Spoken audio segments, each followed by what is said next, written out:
AITA for threatening to call the cops on my brother's admirer and calling her a disgusting creep, making her cry.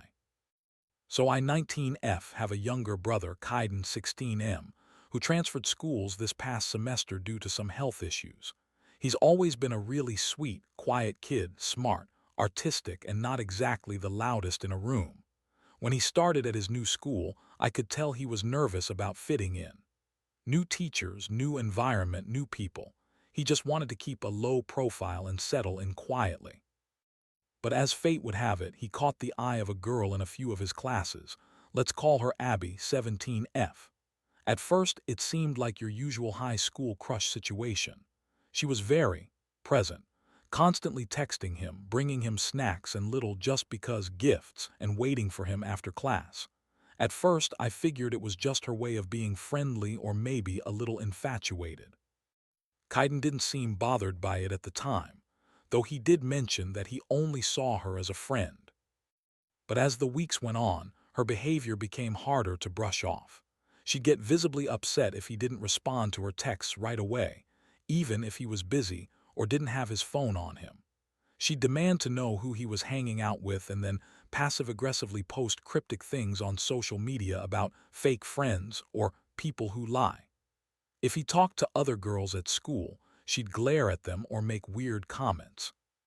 I encouraged him to try to set some boundaries and let her down gently, which he did. He told her kindly that he wasn't interested in anything romantic. She claimed to accept it, but of course, that didn't stop her behavior.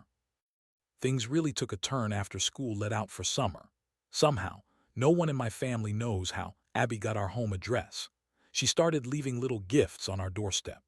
At first it was small things like cookies or flowers, but then it escalated, notes that were obviously obsessive in tone, including one with a sketch of him that she had to have drawn from memory or some photo we didn't know she had.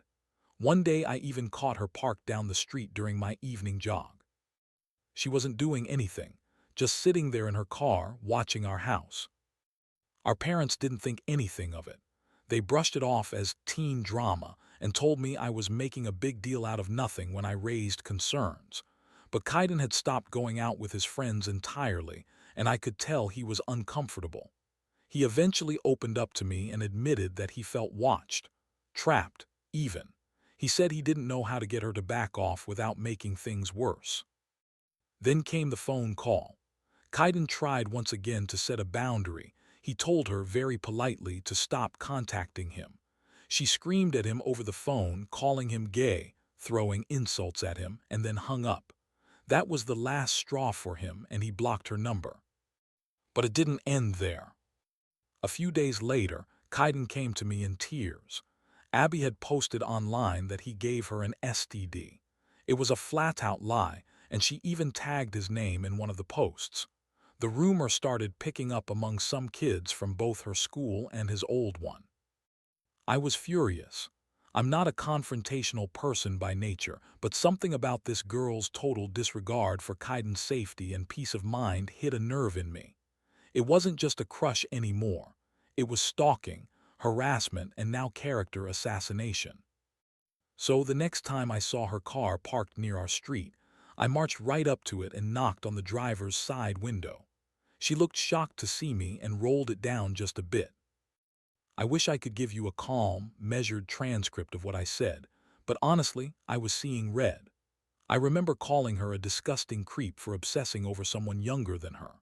I remember saying that if I saw her near our house again, or if she tried to contact Kaiden, I would go to the police and press charges for harassment and stalking.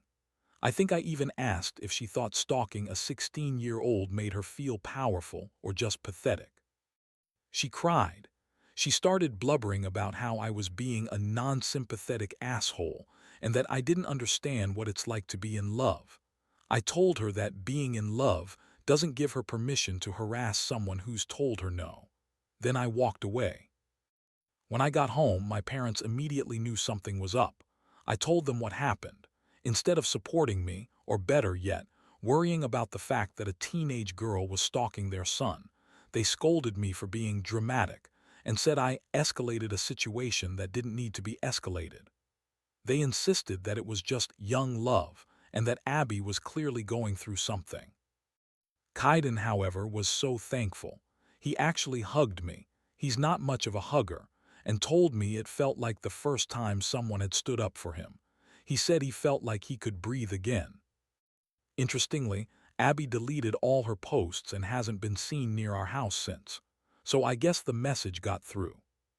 But now I'm getting random DMs from people who apparently know Abby, some who even go to Kaiden's school, saying I was overreacting and being overprotective. One even said, "Guys like the attention, you know. He probably led her on." I've mostly ignored them. I don't regret protecting my brother. But I won't lie, being called dramatic, especially by my own parents, and now getting these messages has made me question whether I could have handled it differently. So, AITA for confronting a girl stalking my brother and threatening to call the cops.